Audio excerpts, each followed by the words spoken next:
यहाँ पर मूवी के स्टार्ट में हम कुछ चोरों को देखते हैं जो कि दोहर एक्स को चुराने की कोशिश करते हैं। मूवी शुरू होती है और जो कि हमें एक जनरल और उसकी मलिका की लव स्टोरी के बारे में बताती है। वैसे तो हम देखते हैं कि ये नॉर्मल लव स्टोरी है जहाँ पर दोनों को मार दिया जाता है, लेकिन इस स्टोरी की सबसे बड़ी मिस्ट्री है 3 गोल्डन एग्स। पता चलता है कि शादी वाले दिन उस जनरल ने मलिका को 3 गोल्डन एग्स दिए थे, यहाँ पर जिनकी कीमत का अंदाजा लगाना बहुत मुश्किल है। सालों तक लगता था कि ये बस अफवाह है, लेकिन फिर कुछ टाइम के बाद लोगों ने 2 एग्स को ढूंढ लिया था, लेकिन तीसरा एग कहाँ है ये अभी भी एक मिस्ट्री है।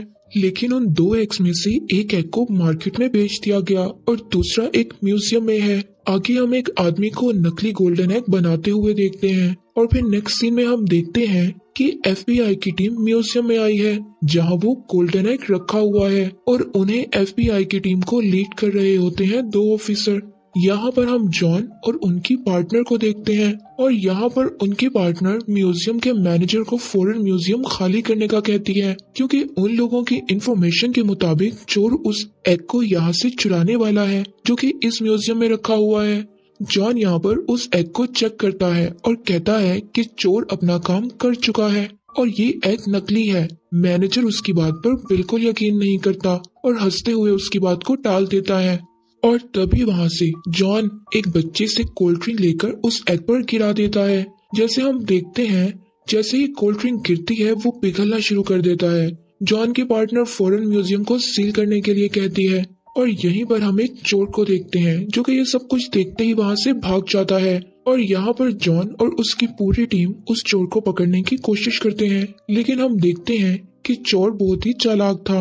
वो सबको चकमा देकर वहाँ से भाग जाता है और यहाँ पर पूरी FBI की टीम देखती रह जाती है। आगे सीन में हम देखते हैं कुछ घंटों बाद का, जहां हम उस चोर को जाते हुए देखते हैं जो कि एक बोट में एक आइलैंड पर जा रहा था। जैसे ही वो एग को पैक से बाहर निकालता है उसे अचानक पीछे से जॉन की आवाज आती है। यहाँ उस चोर को पता चलता है कि वो पूरी टीम को लेकर उसे पकड़ने आया है और यहाँ जॉन उस चोर को बताता है कि जब से उसने चोरी करना स्टार्ट किया उसके पास उसकी हिस्ट्री को वो जानता है, उसके पास उसकी सारी हिस्ट्री मौजूद है। और यहाँ वो चोर उससे पूछता है कि तुम्हें ये सब कैसे पता, तो वो उसको बताता है कि ये सब उसे उसकी एक पार्टनर ने बताया है जो कि उसको सारी इन्फॉर्मेशन देती है और उस चोर के बारे में सारी इन्फॉर्मेशन भी उसी पार्टनर ने बताई है। और फिर यहाँ उस चोर और एग को अलग अलग गाड़ियों में ले जाते हैं ताकि वो उसे फिर से चुरा कर भाग ना सके। जॉन एक ऑफिसर को उस एग की जिम्मेदारी देता है और फिर पता चलता है कि वही पार्टनर जो जॉन को सारी इन्फॉर्मेशन बताती है खुद भी एक चोर है। वो असली एग को नकली एग से तब्दील कर देती है और फिर वहाँ से बचकर निकल जाती है। और फिर आगे का सीन कुछ घंटे बाद का दिखाया जाता है जहाँ जॉन की पार्टनर बताती है कि गाड़ी में मिला एग नकली था और वो बताती है कि उसको शक है कि इन सब में जॉन का हाथ है। जॉन उसको बहुत समझाने की कोशिश करता है लेकिन वो उसे अरेस्ट करके जेल में डाल देती है। हम देखते हैं वो जेल पहाड़ों के दरमियान है और यहाँ वो देखता है चोर भी इसी जेल में मौजूद है। वो चोर जॉन को देखकर बहुत खुश होता है और आगे वो चोर उस जॉन को बताता है कि इजिप्ट के एक बिलियनर ने एक शर्त रखी है कि वो अपनी बेटी की शादी में 3 गोल्डन एग्स गिफ्ट करना चाहता था और जो भी ये काम करेगा वो उसे हैवी अमाउंट देगा। ये सुनकर जॉन उसे तीसरे एग के बारे में पूछता है क्योंकि कोई भी उस तीसरे एग के बारे में नहीं जानता था। वो चोर उसको कहता है कि फिलहाल वो अभी दूसरे एग के बारे में सोच रहा है जो कि एक आर्म डीलर के पास है और उसे एक विला में बनाए हुए एक वॉल में रखा हुआ है और वो उसे बताता है कि पार्टी करने का बहुत शौक है और जल्द ही उसके विला में ग्रैंड पार्टी है, लेकिन इस पार्टी में सब लोग मास्क लगा कर आते हैं और कोई भी शख्स यहाँ पर अपना चेहरा नहीं दिखाता। तभी वो चोर सबको बताता है कि जॉन एक पुलिस ऑफिसर है और यहीं पर एक कैदी उससे लड़ना शुरू कर देता है और यहाँ पर जेल ऑफिसर उनको लड़ते देखकर उनको रोकने आते हैं और फिर इनको अपने अपने सेल में भेज देते हैं। यहाँ एक ऑफिसर आता है और बताता है कि कैप्टन उनसे मिलना चाहती है और यहाँ उनका सामना उसी लड़की से होता है जो कि जॉन की पार्टनर थी, जो जॉन को सारी इन्फॉर्मेशन देती थी, जो उनको फंसाने के लिए उनसे सॉरी करती है और बताती है वो यहाँ उसे तीसरे एग के लिए आई है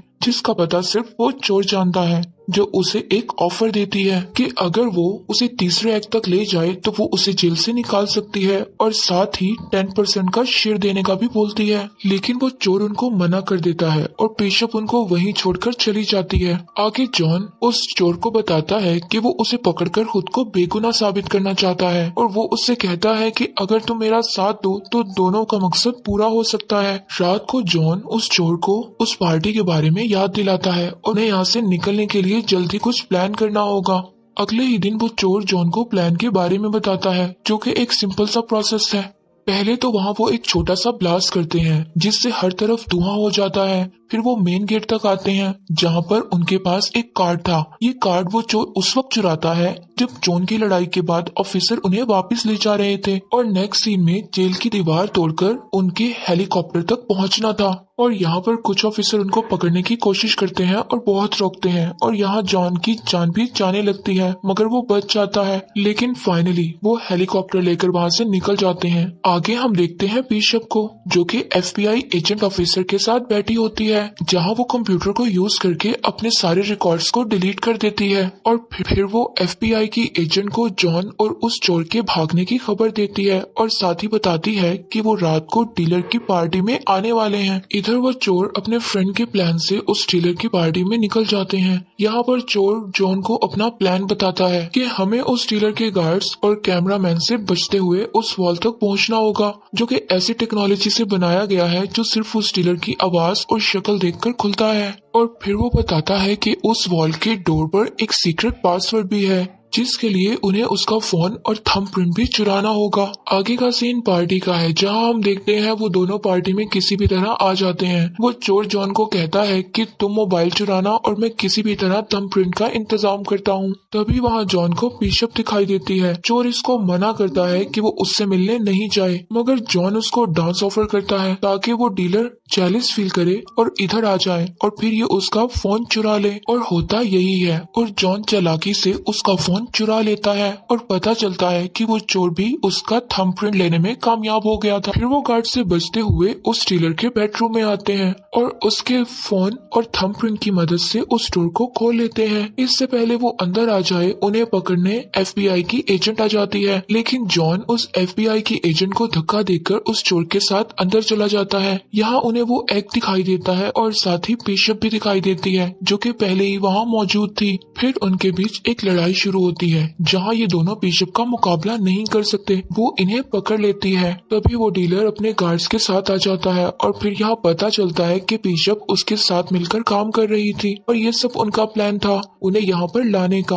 अब वो इन्हें एक सीक्रेट जगह ले जाते हैं और यहाँ बिशप उस चोर से कहती है कि अगर वो उसे तीसरे एक्ट की लोकेशन बताएगा तो वो उनको छोड़ देगी और अगर वो तीसरे एक्ट की लोकेशन नहीं बताएगा तो वो जॉन को टॉर्चर करेगी। यहाँ बिशप जॉन को करंट लगाती है और दोनों उसको बहुत टॉर्चर करते हैं। ये देखकर वो चोर उसको तीसरे एक्ट की लोकेशन का बता देता है और वो बताता है जो कि एक सहरा में है। यहाँ बिशप सेलिब्रेट करने के लिए डीलर को शैंपियन पिलाती है जिससे वो पीकर गिर जाता है और यहाँ पता चलता है कि बिशप ने उसे भी डबल क्रॉस किया है और वो यहाँ से डीलर का एग भी लेकर चली जाती है और थोड़ी ही देर बाद उस डीलर को होश आ जाता है और उसको यहाँ पर सब कुछ धुंधला नजर आने लगता है और वो वहाँ फायरिंग करने लगता है जिससे जॉन की हथकड़ी खुल जाती है। तभी जॉन उस चोर को अकेला छोड़कर जाने लगता है और कहता है कि तुम्हारी वजह से मुझे टॉर्चर किया गया। तभी वो उसको बताता है कि उसने बिशप को गलत लोकेशन बताई है। ये सुनकर जॉन उसको भी आजाद कर देता है। वो लोग बहुत मुश्किल से वहाँ से बाहर निकलते हैं और देखते हैं कि एक स्टेडियम में है जहाँ पर बुल फाइटिंग होती है। यहाँ वो फंस जाते हैं। एक तरफ डीलर उन पर नीचे से गोलियां चला रहा होता है और ऊपर से बुल उन पर अटैक करती है, लेकिन वो दोनों किसी तरह यहाँ से निकल जाते हैं। अगले सीन में हम उन्हें ट्रेन में देखते हैं जहाँ जॉन बार बार उसे थर्ड एक्ट के बारे में पूछता है और उस चोर को डराने की भी कोशिश करता है, मगर वो चोर अभी भी कुछ नहीं बताता। अब जॉन उसे इमोशनल करता है और कहता है कि अगर वो उसकी हेल्प करेगा, उसे बेगुनाह साबित करेगा, तो वो बिशप को पकड़कर उसे दुनिया का नंबर 1 चोर बना सकता है। ये सुनकर वो चोर उसको बताता है कि बात बहुत पहले की है जहां हिटलर के एक खास आदमी को एग के बारे में पता चल गया था। वो अपना सारा सामान लेकर किसी दूसरे शहर चला जाता है एक बोट के जरिए, जिसमें तकरीबन 100 टन के करीब सामान था। बहुत से लोग उसे उस खजाने के लिए ढूंढते रहे थे, जिसमें वो बताता है कि उसमें उसके डैड भी थे। उनके मरने के बाद वो चोर उसको बताता है कि उनके ट्रॉल से एक घड़ी मिली थी, जो कि वो एक ऑक्शन से लाए थे। ये असल में उस आदमी की वॉच थी, जिसमें उसको पता चला कि तीसरा एग कहीं दूर जंगलों में छुपा है। वो दोनों भी वहाँ पहुँच जाते हैं और घड़ी की मदद से एक सीक्रेट होल को ढूंढ लेते हैं। वो चोर अपने डैड की घड़ी से उसका दरवाजा खोलता है और वहाँ काफी कीमती चीजों को देखते हैं, और वहाँ वो कुछ एंटीक कार को भी देखते हैं, और वहीं वो उन्हें एग भी दिखाई दे देता है। इससे पहले वो उन्हें लेकर जाते बिशप एक बार फिर उधर आ जाती है। वो उन्हें बताती है कि उसको उस पर शक था, इसलिए वो उनका पीछा करते हुए वहां तक आ जाती है। फिर वो उनसे एग देने को कहती है, और तभी FBI की एजेंट पूरी टीम को लेकर वहां आ जाती है। उससे बचने के लिए वहां पर मौजूद एंटीक कार में तीनों भाग जाते हैं, और FBI की टीम भी पुरानी गाड़ियों से उनका पीछा करती है। एक लंबे होल के बाद वो एक वाटरफॉल से बाहर निकलते हैं, और FBI की टीम पीछे रह जाती है। वही चोर बिशप का मजाक उड़ाता है कि उसके जेल जाने के बाद वही दुनिया का नंबर 1 चोर होगा। वो जॉन से उसे अरेस्ट करने का कहती है। तभी उसे वहाँ एक और शॉक लगता है कि जॉन और बिशप शुरू से मिलकर काम कर रहे थे, और ये उन दोनों ने सारा प्लान बनाया है ताकि वो इससे तीसरे एग की लोकेशन जान सके। यहाँ जॉन उस चोर को बताता है कि उसके डैड भी एक चोर थे, वो भी एक बड़ा चोर बनना चाहता था। फिर वो उस चोर को वहाँ बांधकर वहाँ से चले जाते हैं। आगे सीन शिफ्ट होता है और हम देखते हैं उस बिलियनर्स की बेटी की शादी।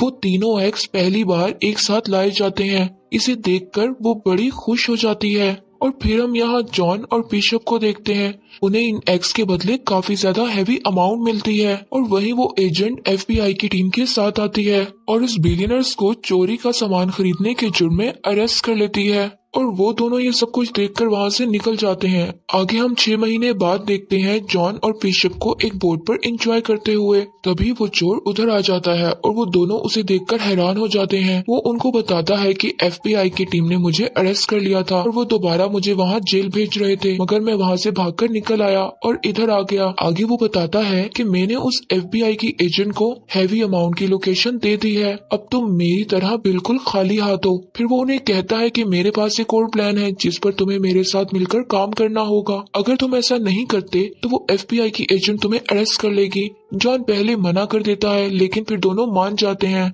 और उस एजेंट के आने से पहले वो वहाँ से निकल जाते हैं। आगे हम उन्हें दूसरे शहर में देखते हैं जहाँ वो नई चोरी के लिए तैयारी कर रहे थे, और यहीं पर मूवी एंड हो जाती है।